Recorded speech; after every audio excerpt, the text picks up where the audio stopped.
आपकी 10 साल की सरकार है, आप कुछ कर नहीं रहे। 15-15 लाख रुपए भी लोगों की जेब में आने चाहिए थे। ये इस देश में कोई बड़ी क्रांति आने के चांस हैं। धर्म के आधार पर उन्हें मोड़ना चाहती है। अब 75 साल से किसी ने कोई जिक्र नहीं करा। 100 रुपए का नोट है, 10 रुपए का नोट है, 2 रुपए का है। संविधान में लिखा हुआ है इंडिया दैट इज भारत, कि ये एक जुमला साबित होगा। आज हम पश्चिमी उत्तर प्रदेश के जनपद शामली में मौजूद हैं। हमारे साथ बातचीत करने के लिए मौजूद हैं शामली विधायक प्रसन्न चौधरी जी। जी, सबसे पहले हम आपसे जानना चाहते हैं, जिस तरीके से अभी एक मोदी जी की स्पीच आई थी, उसमें उन्होंने कहा था कि भाई वन नेशन वन इलेक्शन, उसके बारे में आप क्या सोचते हैं, कैसे देखते हैं उसको?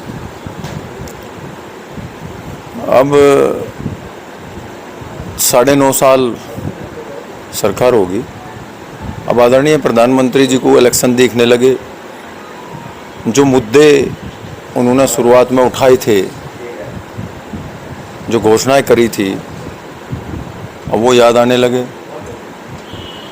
अच्छा मुद्दा है और अच्छी घोषणा करी थी, लोगों ने सराही थी ये बात, भाई ऐसा काम हो तो राष्ट्र को शायद कुछ फ़ायदा होगा। बढ़िया बात थी। अनेकों मुद्दे थे। 15-15 लाख रुपए भी लोगों की जेब में आने चाहिए थे। 2 करोड़ युवाओं को नौकरी मिलनी चाहिए थी। किसानों को गन्ने का पेमेंट 14 दिन में मिलना चाहिए था।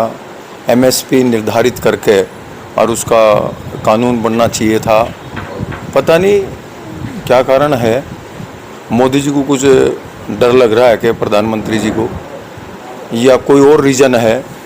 अब ये बात उन्होंने वन नेशन वन चुनाव की चलाई है। मेरे को लग रहा है कि ये एक जुमला साबित होगा और इसकी प्रक्रिया बहुत बड़ी है। उस प्रक्रिया के तहत ये तो हो नहीं पाने का, मेरी अपनी सोच है। लेकिन सरकार लग रही है और सरकार ने प्रयास करना शुरू किया है। हाँ, हो भी सके, क्योंकि मज़ा है जो मैं देख रहा हूँ। 2-3-4 घटनाएं हुई हैं सरकार का कि संविधान में भी उनका विश्वास नहीं है, वे अपनी दादागिरी में है और संविधान से उठ के भी ऊपर उठ के संविधान को ताक पर रख के वे कुछ काम कार्य करना चाहते हैं। ये तो उनका डर है, या एक ये कह सकते हैं कि लोकतंत्र को ख़त्म करके एक तानाशाही के रूप में कार्य करना चाहते हैं। वो अलग बात है कि आपने और दूसरे तरीके अपना के, क्योंकि जो हमारा भारत देश है, या उसमें पश्चिमी उत्तर प्रदेश या कोई भी उत्तर भारत भी कह सकते हैं आप, एक सेंसिटिव लोग हैं। धर्म के आधार पर बांट कर उनसे वोट लेकर उनको केवल धोखा करना, ये बहुत बड़ा जुल्म है। और लोकतंत्र में यदि आप धर्म को आधार बना कर वोट लेते हो तो इससे बड़ा जुल्म नहीं है, वो लोकतंत्र की हत्या है। अभी जिस तरीके से 2024 का लोकसभा चुनाव भी आने वाला है, तो एक इंडिया नाम से गठबंधन बना है तमाम विपक्षी पार्टियों का मिलकर के। तो इंडिया नाम से भी कुछ लोगों को दिक्कत होने लगी है। वो कह रहे हैं कि भाई इंडिया की जगह भारत लिखा जाए, क्या कहेंगे आप? वो मैं कह रहा हूँ, 75 साल आज देश को आज़ाद हो गए। लोकतांत्रिक व्यवस्था हमारे यहाँ 1952 से शुरू है और अब तक किसी की यह बात आज नहीं आई, याद नहीं आई। और जबकि संविधान में लिखा हुआ है India that is Bharat,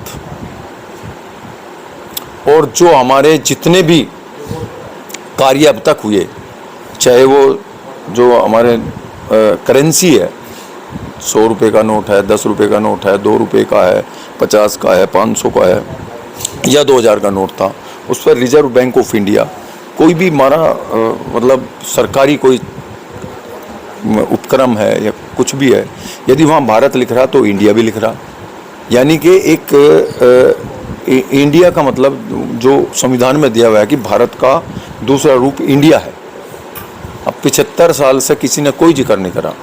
Bharatiya Janata party यहीं थी, सब लोग यहीं थे, और 10 साल से इनकी सरकार है।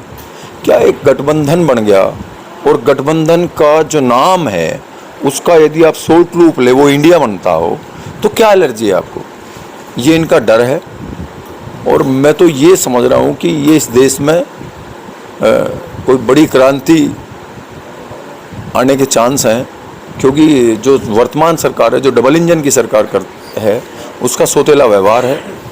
वो संविधान में भी विश्वास नहीं रखती। जनता के जो मुद्दे हैं उन्हें भटका के जनता को वो दूसरी ओर धर्म के आधार पर उन्हें मोड़ना चाहती है।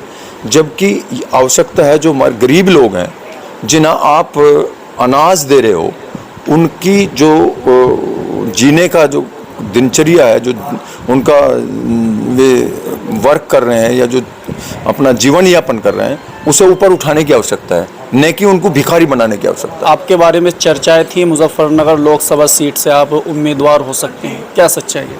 देखो, मैं एक बात कहता हूँ, मैं जहाँ हूँ बिल्कुल संतुष्ट हूँ।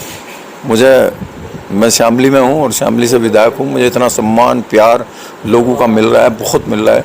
और जो उनके मुद्दे हैं उन्हें उठाने में मुझे मज़ा आ रहा है, चाहे वो विधानसभा में उठाने पड़ो, चाहे कहीं भी उठाने पड़ो। सड़क से लेकर विधानसभा तक मैं संघर्ष कर रहा हूँ, हर एक आदमी से जुड़ने की कोशिश करता हूँ, दुख दर्द में पहुँचने की कोशिश करता हूँ। मैं संतुष्ट हूँ बिल्कुल।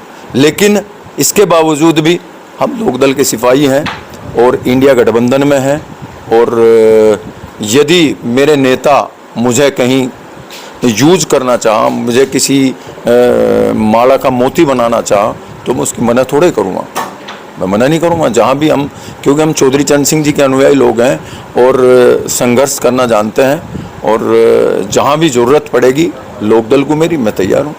अच्छा, अभी कुछ दिन पहले 2-3 दिन से एक वीडियो वायरल चल रही है इमरान मसूद की। वे कह रहे हैं कैराना विधानसभा से मैं चुनाव लड़ सकता हूँ, उसके ऊपर क्या प्रतिक्रिया रहेगी आपकी?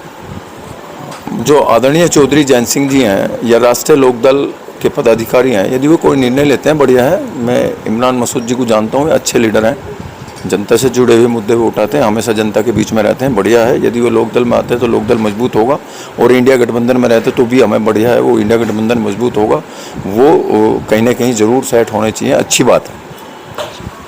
तो चलिए दोस्तों, अभी हम जनपद शामली में हैं, हमारे साथ बातचीत कर रहे थे प्रसन्न चौधरी जी। और 2024 लोकसभा चुनाव के बारे में अगर आपके मन में कोई सवाल हो, कमेंट बॉक्स में लिख सकते हैं। शुक्रिया।